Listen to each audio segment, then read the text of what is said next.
All right, Wolfpack, we are live for our Week 10 Daily Fantasy Special.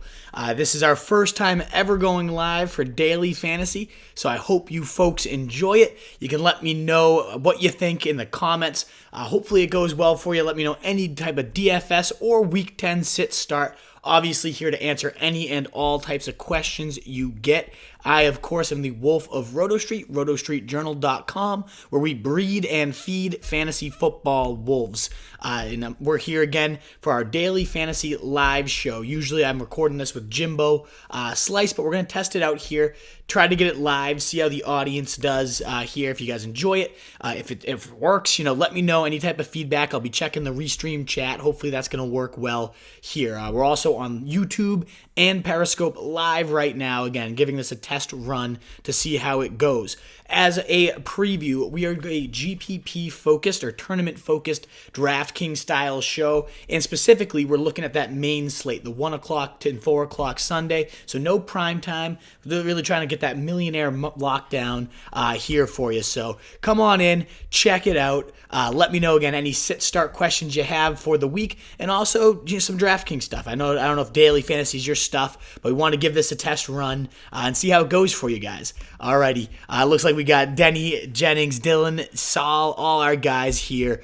So glad to see you guys. I will answer those questions, but let's get started with our DraftKings lineup builder for you guys. I'm going to go position by position, talk about some of the expensive guys I like, some of the middle range guys to balance things out, and then, of course, the most important of all, those cheap cost savers, as well as the chalk. We'll show you real quick. Roto Grinders is a great chalk expectations, as you can see here. Although that doesn't look like it's showing up all that clearly, so I'll just kind of read those off to you. But it talks about ownership projections, which is equally as important. Finding the right guys is fading the guys that are going to be highly owned or otherwise erasing that chalk. Alrighty, before we get into that, let's answer a couple of your questions. Mark Andrews or Gerald Everett, half PPR.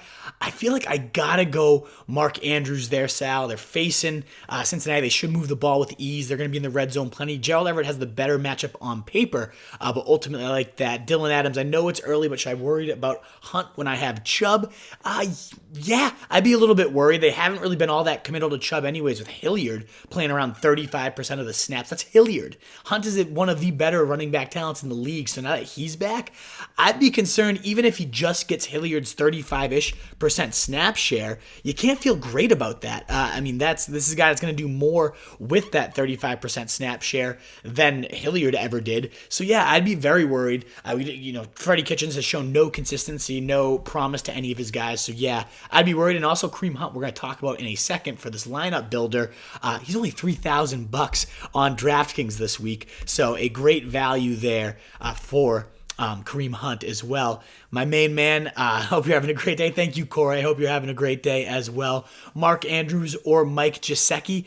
I got to go Mark Andrews there. I know Gesicki, intriguing play, fresh off the most targets he's had of the year. The most career highs across the board Mike Gesicki set last week. I like him as a stash right now, and you could even stream him, but Mark Andrews had been so good. He gets a good matchup. I like it. Did holding on to Montgomery the whole year so far finally pay off? Bryce, it definitely did. Look at, back-to-back great games, 31 touches 2 weeks ago, 2 touchdowns last week. He seems to be finally going into that role we envisioned all year. He's finally there, Bryce, so I'm happy to see it. It seems to be paying off big, and then it's never going to pay off bigger, as we're going to talk about in our preview. I'm going to get into this lineup builder now. It's never going to get better than right now against Detroit, giving up the most points to running backs. Expect another at least 1 TD, if not 2 TD day, plus probably a career high in rushing. Alrighty, let's look, folks, at some plays we love in DraftKings. I know a lot of people are going to be on Lamar Jackson. He's the chalkiest projection this week. 15% owned is what they're looking at on Roto Grinders. I like him. Obviously, he has a great shot to be the highest scoring QB of the week. A lot of people are also all over, as you can see here, the Winston. I'm going to scroll up real quick so you guys can see. Winston. Oh, man, I think I cut something off here. Let me scroll this up for you real quick. Option. Yeah, Winston. There we go. I got to get the whole shebang in here. I'm going to move that down. Sorry, one sec, folks. Getting this window capture. I'm going to move that down. appreciate your patience. This is my first time doing this one. So as I scroll up, you can see, again, I'll pull it up just a little more. So that way you can see, Lamar Jackson is also high up there. Lamar Jackson. All right, so now you can see all the quarterbacks. Let's get into it. Sorry, folks, for that brief little interruption there. But on DraftKings, so again, Lamar Jackson, the highest projected price, highest projected points. I totally get it. However, in the other big matchup you're seeing chalk at is Winston and Murray. I mean, we saw if you targeted that Seattle Seahawks Tampa Bay shootout last week, you probably came away. I know the millionaire winner had Russell Wilson and plenty of pieces there. Mike Evans went off, all that good stuff. But if I'm paying up this week, I got to go for my boy Patty Mahomes. He's been off, obviously, for 3 weeks now, and he gets a Tennessee defense that just lost their top corner in Malcolm Butler for the season, a broken wrist. They were already giving up the 20th most points to quarterbacks, the Tennessee Titans were. And now you eliminate their best weapon, and he's going to be coming in fresh, going to be coming in hot. You can't just picture the announcers already like, Mahomes in his debut throws for 5 touchdowns. This guy had over 30 fantasy points in 4 straight games to open the year, and that was without Tyreek Hill. This is going to be his first game with his full complement of weapons, which is huge. That's awesome to finally have that for him. So I love Mahomes if I'm paying up a quarterback. You can get away from the chalk. He's predicted only 7% owned, and when do you find that for Pat Mahomes, only 7% owned? Answer, never. He's always one of the highest owned guys when fully ready to go. So I think that week, those couple weeks off, have owners a little skittish on DraftKings, and I think this is the week to go back to your guy. So absolutely, I'm all in on Mahomes this week, and I think he could totally light it up.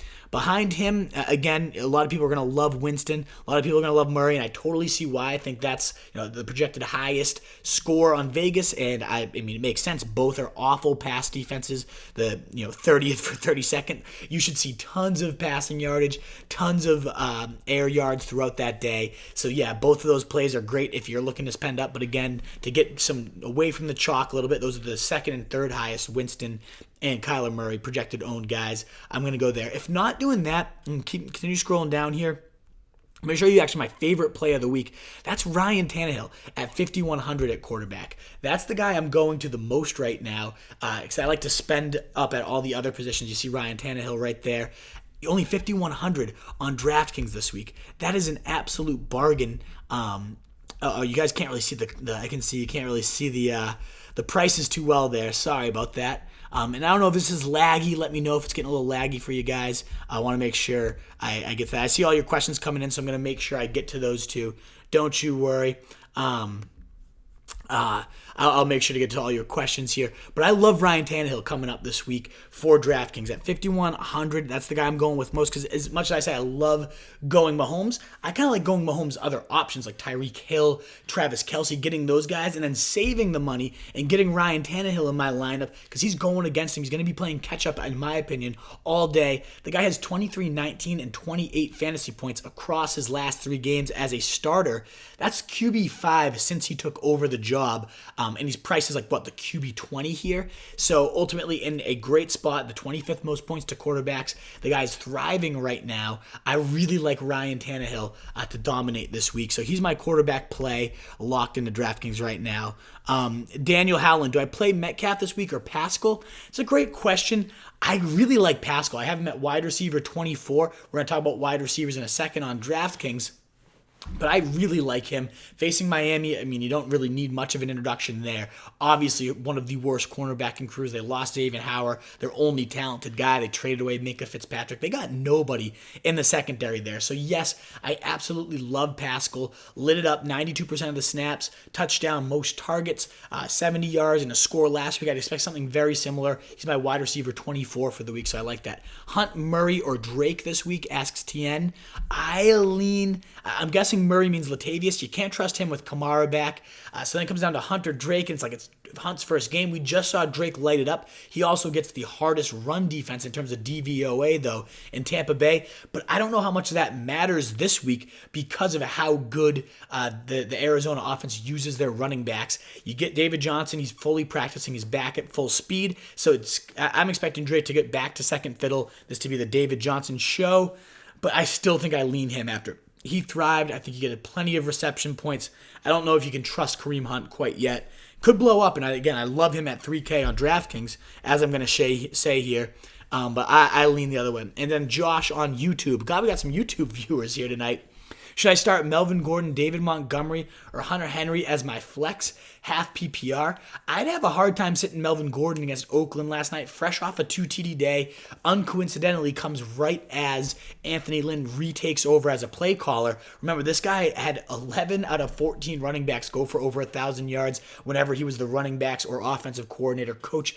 He's consistently churned out quality run games. He fires Ken Wisenhunt. He takes back over, and we just see Melvin Gordon have his best game of the year. I don't think that's a coincidence at all. So I go Melvin Gordon only slightly because David Montgomery facing that Detroit defense, giving up the most points to running backs. I'd love to have them both in my lineups.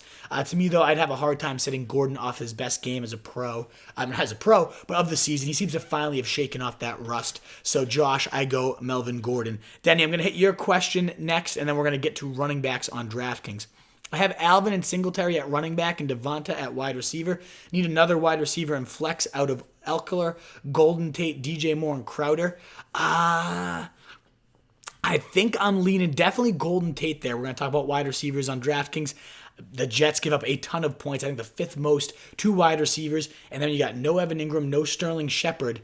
It's going to be the Golden Tate show. The last time both of those guys were out of the lineup, Golden Tate has his best game as a Giant against the New England defense nonetheless. Over 100 yards, a score, over 20 fantasy points. And now he gets a soft matchup plus that type of usage. I really like Golden Tate this week. And then out of the others, I mean, they're all in great matchups, Denny. I like all these. It comes down to me for Crowder versus Eckler. So, I mean, you're leaning now running back. It's half PPR. Oakland's decent against the run, but just awful all over the place. And then Crowder gets that juicy matchup against the New York Giants, who have, other than Miami Dolphins, the second worst slot corner in the league. Whew, that one's real tough. Golden Tate's my top option there, and I think I lean Crowder. I'd hate to watch Eckler go off, but if they can, I think they're going to try to keep riding Melvin Gordon. To me, that seems where this offense is headed. Alrighty, folks, let's get now back to our DraftKings lineup maker. And to me, it's a no-brainer. You have to get Christian McCaffrey, even though he's projected to be 30% owned, even though he's 1,700 more than Saquon Barkley, the next closest running back. I have to get Christian McCaffrey in my lineup this week. It's really a no-brainer. And to anybody watching football this year, it should be pretty obvious why that's a no-brainer. The guy, over his last 16 games, has topped 26 fantasy points in the 13 of 16 games. That's insanity. He's scored 494 fantasy points over those 16 games. That would be the most fantasy points of any player at any position in NFL history. Top 4 in 11 of 16 games, nearly 70%, 69%, nice, of his games. He's been a top 4 running back across his last 16. That is insane consistency. And even better, especially in terms of this year, he hasn't had a matchup against a top 15 run defense. They've all been either yellow or red, and he's still topping 30-plus fantasy points on average, 32.7 per game. And now he gets his easiest matchup yet against Green Bay. Are you kidding me? The Packers giving up the third most rushing yards, the second most rushing touchdowns, and fifth most receptions to running backs. What else do you need to know? This is by far the best spot he's been in all year, and he's still been smashing it. The guy's going to have 40 fantasy points. I'm going to pay up that $10,500. You have to make that decision because you can get some nice flexibility. You see here, like Alvin Kamara facing the Saints facing Atlanta that bleeds running back receptions at only 8,200. You could save $2,500, and this guy's only projected at 7% owned as compared to 30% for McCaffrey. But to me, it's like a smash. You lock him in. The guy is going to go absolutely bonkers this weekend. So I can't get off the McCaffrey train. He is too good. I'm going to pay up, even though it doesn't afford me much flexibility with the rest of my lineup. I'm still going all in on Christian McCaffrey. So from there, we got to save some money, right? So I'm not even going to consider, as good as Aaron Jones would be against the lowest ranked DVOA Carolina Panthers at 28th. He could blow up this weekend, could get back in that 4 touchdown range. You got Ingram at 71K facing Cincinnati, 2+ touchdown upside, no doubt about it. Marlon Mack facing Miami, the 31st most points to running backs. You don't need me to explain why that's an absolute smash spot. And one guy that does intrigue me at only 6,400. Now you're getting getting a little cheaper. Derrick Henry. If the Tennessee Titans want any chance at winning this game, the formula to beating Pat Mahomes, we saw it with the aforementioned Marlon Mack and the Colts. You have to pound the rock. You have to make sure you are taking the ball out of Mahomes' hand. We saw it on Sunday Night Football against the Colts that time. Marlon Mack had like 170 yards. We could see that from Henry. I mean, last time they faced off in the playoffs, we saw a 190 total yard, 2 TD day from Henry. Ultimately, though, I think they get up so big, you get that risk of game flow with Derrick Henry. And plus I have to save money, right? I'm going to go a little bit cheaper here and find myself someone else. I'm looking at David Montgomery, 5,300. I know our guy Jimbo Slice loves him, our DFS guru. Make sure you check out rotostreetjournal.com for Jimbo Slice's guys of the week. But again, David Montgomery's been fresh off some of his best games of the year, and 31 touches 2 weeks ago, 2 TDs last week. This should be his best effort yet. I love getting him in lineups, but to save me even more money, as you see here, Devin Singletary, only $5,000. Oh, I got to show you some prices here. There we go. Sorry, I didn't even realize that I wasn't showing you prices there. But Devin Singletary, only $5,000. I really like the play. Cleveland gets bled on the ground by running backs. Not quite as bad as Detroit has. I mean, Detroit has given up. I wrote it down earlier here. They've given up 21 plus fantasy points to the top running back in 4 straight games. 6 out of their 8 games, they've given up 21 points. And yeah, they face studs like Dalvin Cook, Saquon, but they've also done 21 plus to Jamal Williams. So, I mean, David Montgomery in a smash spot, and so is Devin Singletary. If I had the choice between the two, I have Montgomery a spot higher than Singletary. If it comes down to price, I'm going to put Montgomery in for now. Again, 100 plus yards. You got that DraftKings upside though. With I want to highlight Singletary took over last week. Finally has those backfield reins. 20 carries last week. Also gets all the receiving work, 143 total yards, or I think it was 135, whatever it ended up being, plus a score. What I loved most was Gore got stuffed 3 straight times on the goal line. Later in the game, they pull Gore, they go Singletary, and what does he do? Converts. So ultimately, 11 carries, 15 yards for Gore, over 143 total yards on 23 touches for Singletary. To me, that signals a very clear-cut turning of the guard, as it should be. Singletary is by far the more explosive back, and now he gets an even better matchup. So I do love Devin Singletary. If I can work him into my lineup, maybe as my flex, I'll toss him in there. If I need to save money at running back, you actually have some decent cheap options here. Let me just scroll through and let you know a couple of my favorite cheap plays for the week. Then I see some of your questions coming in. I'll make sure to get to you guys here. I've seen some questions about where I've been all week. I'll make sure to get to you in a sec, Pat. I've missed being there. Trust me, it's not been the funnest of weeks. But some guys I like cheap. J.D. McKissick, 4,300, fresh off a TD, 14-point fantasy day. Not bad. I really like Tariq Cohen as much as I like Montgomery. If the Lions get up big early and they need to be playing catch-up mode, I like Tariq Cohen quite a bit this week at 4,200.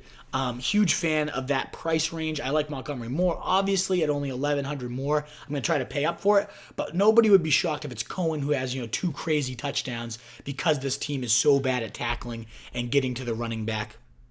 I also love, I just passed him up. Where is he? 4,300. Ronald Jones. We just saw Bruce Arians say he's going to lock down that Ronald Jones carries. Fresh off 19, I believe, carries last week. And now Ronald Jones gets the praise of Bruce Arians. Only 4 carries for Peyton Barber. He says he's definitely been more explosive, said Bruce Arians. He's earned more touches going forward. They're clearly Arizona more susceptible to wide receivers. That's why you got to love Evans. You got to love Godwin. But who would be shocked if Ronald Jones, who's getting goal line touches too, ends up pounding 1, maybe even 2 in from the short range for Arizona. So those are some cheap guys. If I end up having to save some money, Ronald Jones, J.D. McKissick, and Tariq Cohen, and then the guy I got to make sure to highlight too, $3,000. I'll just search his name so you see it. Kareem Hunt, who's said to definitely have a role according to Freddie Kitchens. A great way to save some money. If I wanted to, let's say, have Pat Mahomes in here instead of Tannehill, I could cut Singletary, toss that flyer of Kareem Hunt in there. Nobody's going to be shocked. Again, if he gets that 35% share that Hilliard's been seeing, if you get 5 to 8 carries, 6-ish targets. That's right around what Hilliard's been getting. Kareem Hunt can do so much of damage with that, and Buffalo ranks third in DVOA, the third lowest. So they've been sneakily bad against the run this year. And if Kareem Hunt comes in and just starts killing it, would you ever be shocked that Freddie fucking Kitchens just gives him the entire workload moving forward, whether he deserves it or not? I wouldn't be shocked by any means. So Kareem Hunt definitely in play this week as well. Let's get to some of your questions. I want to make sure I'm not missing those as they start to go. I got offered, asked Dylan Adams, Aaron Jones and John Brown this week for Chubb. My other running backs are Jacobs, Fournette, and Murray. Should I pull the trigger? I'd be more intrigued to know who your wide receivers are as well. It seems like you are pretty set at running back. I mean, you can't play Murray at this point. I would only do that if you needed John Brown, and I like John Brown a lot. He's got a nice schedule moving forward the rest of the season. He's the only receiver other than Mike Thomas to have 50-plus yards in every game. So I like John Brown, but if I don't need that wide receiver help, Chubb to me is definitely higher on my rest of season big board than Aaron Jones. Now, there is that risk of Kareem Hunt taking over, whereas we know what Aaron Jones is. We know it's a roller coaster. But yeah, I'd rather have Chubb unless I needed the wide receiver reinforcements. Patrick James, I need to start one. Tyrell Williams, DJ Moore, or Crowder. This is a tough matchup for Tyrell, who's going to have Casey Hayward shadowing him. We just saw the Chargers defense completely shut out Green Bay. As much as I love Tyrell all year, to me, I got to lean either DJ Moore or Jamison Crowder there. The Packers have been sneakily getting destroyed by everything. I kind of like Crowder this week, though. The Giants are awful against wide receivers. We just saw him blow up this week. If that's full PPR, especially Pat, I'm going to go there with Jamison Crowder. And where have I been all week? I apologize, and I missed you too, man. I unfortunately had some services to attend earlier in the week, so I had to miss those early 2 games, early 2 days. So sorry about that, Pat James. I missed you guys plenty, but we'll be back to our regular schedule the rest of this week. Live on the North Shore of Mass. Join us at Fibbers. Thank you for that pump, CJ, whoever's typing that in for me. Giuseppe, great to see you. Half PPR, drop Cohen for Balaj. Kalen Balaj sucks now. I'd rather have the upside of Cohen. Even though he hasn't really done much, I'm not opposed to dropping him. Kalen Balaj means nothing to me. Like, no one gets it done in that offense at the running back position. That line is horrendous. Would you play Hunter Renfrow tonight? Asked Tunes. I need to know the other options. Probably not. But, I mean, depends who else it is. Jalen Samuels or Kenyon Drake, asked Jeremiah Moore. You got to go Jalen Samuels there. James Conner already ruled very low likelihood to play for James Conner. We saw Samuels rack up 10 receptions last week. You got to line that up. I know Kenyon Drake had more fantasy points, but now you got David Johnson in a much tougher matchup. Both those things working against Drake. I got to go with the clear-cut workhorse of the Steelers. Alrighty, folks. Let's get to wide receivers here. On the DraftKings slate, I'm going to X out of Kareem Hunt. We're going to get to wide receivers. I mean, the obvious smash spot here is Michael Thomas facing Atlanta. We've seen Atlanta just get destroyed by wide receivers time and time again. Let me make sure. Can you guys see that? There we go. Let me scroll up for Mike Thomas there for you. But as you can see, Mike Thomas, the highest priced and rightfully so, should absolutely smash the Atlanta Falcons. He's been as consistent, the most consistent by far, the highest scoring wide receiver by far in fantasy. There's really no case you can make against him. However, I'm going to actually pivot and go to Tyreek Hill this week. As I mentioned with Pat Mahomes, I think they are going to smash Tennessee. I think, again, the secondary completely banged up. We saw Mike Evans go completely ham just 2 weeks ago. I think something similar this week. Tyreek Hill and Pat Mahomes' first game together, I would not be shocked at all if Tyreek has one of those classic 35, 40-point days and is not projected nearly as high owned as some of these other guys. I forgot to go over the chalk for running back, by the way. And the last guy I wanted to mention at running back, too, Damian Williams, only 4,900, and he's fresh off 73% of the snaps. It seems like it's trending his way, so I really like that quite a bit. 4,900 there. Could get your classic 25-point Damian Williams. Seems to me like he's trending towards that what we expected Damian Williams. So if you have him in season long and you have a question about him, let me know who you got and where you're... because I like Damian Williams a lot. He ranks a lot higher on my running back rankings this week than he generally does. Alrighty, folks. So in terms of chalk, some of the guys we mentioned are on this list. McCaffrey's 30%, Ronald Jones 18.5%, Marlon Mack 18.5%, Devin Singletary 18.5%, and then Henry Montgomery are both in that 14ish percent. So some guys we love, but running backs you often see chalk, and you gotta have to eat it. That's a position where millionaire makers often will have the highest chalk and still be playing it. Obviously, you love that guy. Tyreek Hill, though, the guy I'm smashing this week's a little bit cheaper, a little bit lower projected ownership, only 7% this week. You don't really ever find that for Tyreek Hill. He's like the 20th projected in ownership. So I think with Mahomes returning, I love targeting that Tennessee Chiefs game all over the place. In terms of the middle, I mean, Jimmy cited Pascal, Ridley, Crowder as guys he loves this coming week, and I like all those plays. As you can see, a lot of questions about Crowder, and I keep leaning that way. I do love number 2 wide receivers against the Saints. We see Lattimore shadowing and kind of taking out number 1 receivers. You can't take out Julio Jones, but I wouldn't be shocked to see Ridley and also one of my cheaper guys that I love, Russell Gage, end up blowing up. But Zach Pascal, a guy to highlight. Now, in terms of the expensive guys, of course, you can love Evans, Godwin, as you see here. I like both those guys. Devontae Adams down at 6,900. That's the cheapest I think he's been in like a year and a half. But he just hasn't been getting it done all that much. Still, the Panthers have been getting bled deep by wide receivers.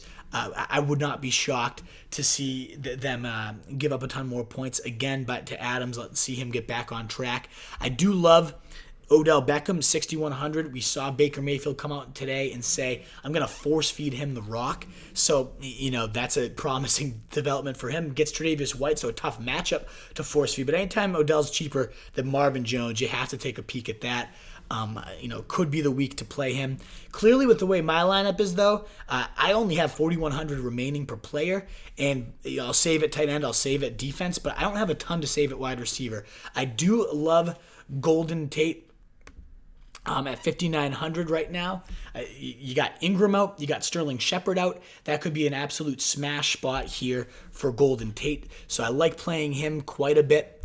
And then Zach Pascal, as our guy Jimmy cited, is a great play this week.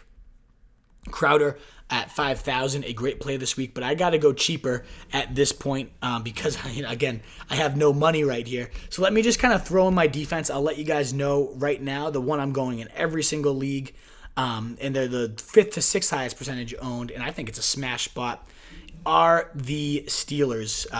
Right in the middle of the pack. They're 2,600. You can save some decent dough with them. And they've had double-digit points in every single game since week 3, which is just insane to me. And they're not in that bad of a matchup. I guess obviously the Rams, Sean McVay, the Wonderkin is great, but 11, 19, 11, 14, 13, 19 points for the Steelers. They've been lighting it up. They're kind of set and forget, in my opinion. They're at home. Their defensive line should murder the offensive line for the Rams. So I really like the Steelers this week. I think they can light it up for a cheap defense. And then at tight end, you guys might throw up in your mouths here, but one of the cheaper tight ends, you see a lot of guys in this like 39 to 35 range. Jack Doyle, the highest projected owned. I kind of like going O.J. Howard. He's projected to be fully healthy. I know he hasn't done shit this year, but he still has that athleticism to dominate. Everybody is going to be all over Godwin, all over Evans, even higher projected ownership this week. O.J. Howard projected to be 4% owned, one of the lowest owned tight ends. He's still got the athleticism. He's got that Arizona smash spot. No one's given up more yards. They're right around 1,000 yards at this point. No one's given up more TDs. They've given up over 8 points more than Tampa Bay, who's the second most points. It's just an absolute smash spot. No doubt about it, in my opinion. So I like all those guys. In my opinion. And that leaves me with 4,600 at wide receiver. There's a ton of cheap plays I like that I want to make sure I just shout out. I love Curtis Samuel, 4,600. I hate Corey Davis. You guys should know that by now. I like Slayton a lot. If I can save $100 somewhere in my lineup, both Boyd and Robbie Anderson make a ton of sense. Boyd gets a lot of these Bengals receivers you'll see. Auden Tate, 4,000, got priced as if AJ Green, you see Andrew Erickson, or Alex Erickson rather, at 3,900. They all got priced as if AJ Green was playing. So very cheap on DraftKings this week for those guys. So I think all those guys can make great plays. I like Lazard and Josh Reynolds at 3,800. I think Ted Ginn is in a blow-up spot at 3,700, as is Traquan Smith at 3,200. The secondary receivers for the Saints, both in blow-up spots. There's tons of cheap receivers that you could look at this week. Jarvis Landry's only 4,900, so he's a decent option there. There's just a ton of low-cost boom plays at wide receiver. As I mentioned, just Chester Rogers with Paris Campbell. He's going to be out. Rogers is way lower projected than Pascal, but he scored last week too, and he played 86% of his snaps out of the slot.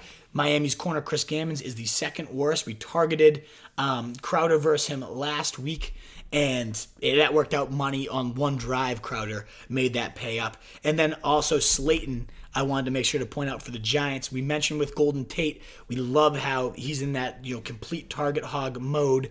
So I like Golden Tate. And I like Darius Slayton because there's no one else for them to throw to. And the Jets, given the 27th ranked, are pathetic against the pass. But if I'm going to lock in somebody for now, and I got to get running because we have a meeting here, I don't love the Kansas City pass D has actually been good against wide receivers. So as much as if Corey Davis sits, A.J. Brown is in a good smash spot. I don't want to go Golden Tate and Slayton there.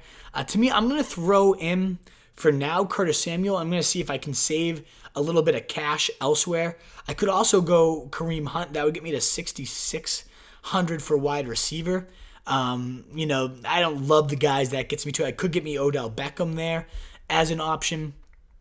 So for now, I'm going to throw in Curtis Samuel. I don't love it. I'm going to figure out a way to hopefully get up to 4,800 and get Devontae Parker, 4,700 and get Robbie Anderson. I got to get some of these Jets into my lineups. But I'm going to save this lineup for now. Let me get to the last of your questions, and then I got to get signed off there.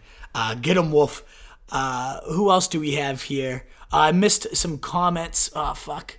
Because for whatever reason, there's no scroll function here. So Eagles are flexing from Jeremiah Moore. Denny Jennings, Cowboys over Pats for sure. You guys are fucking idiots if you actually believe that. That is so stupid. Got offered Aaron Jones and John Brown for Chubb and Sanu. I think I already answered that. Sanu, I mean the Sanu part as well. I would definitely not do that. I want to hold Sanu. It seems like he's becoming a fixture in there, so I'm all about it. No, never OJ. A lot of shit on OJ. We'll see. Josh Reynolds, 3,800. Duckworth and Jason agreeing on that one. I know I missed some comments, guys, and I apologize for that, but now seeing Chris Jason and Duckworth comment. We're at 7:07, and I had a meeting scheduled at 7 o'clock with my Roto Street boys, so I got to get signed off here, folks. Let me know what you thought of this. Did you enjoy a daily fantasy focus style podcast? Did I get your questions answered? Is there a different type of format you'd prefer? Give us your feedback because we're going to take it. We're here for you guys. So thanks so much for tuning in. I am the Wolf of Roto Street, at Roto Street Wolf on Twitter. You can find us on, if you're listening to the podcast, the Fantasy Fullback Dive, where we breed and feed fantasy wolves. I hope you enjoyed this daily fantasy episode. We missed having our guy Jimbo Slice on here, my favorite guy to go with. We cannot figure out how to get live with two people. It's literally the bane of my existence. But I'd love to get Jimbo Slice back on here with me. I missed having him. But hopefully you enjoyed this live daily fantasy episode. We've been cashing out the last few weeks in a row since we've been doing these. I love the slate this week. So huge fan of all that. And, of course, our home base, rotostreetjournal.com, where we breed and feed fantasy wolves. Check out our home base. Thanks so much for tuning in, guys. And I am out at this point. Thank you.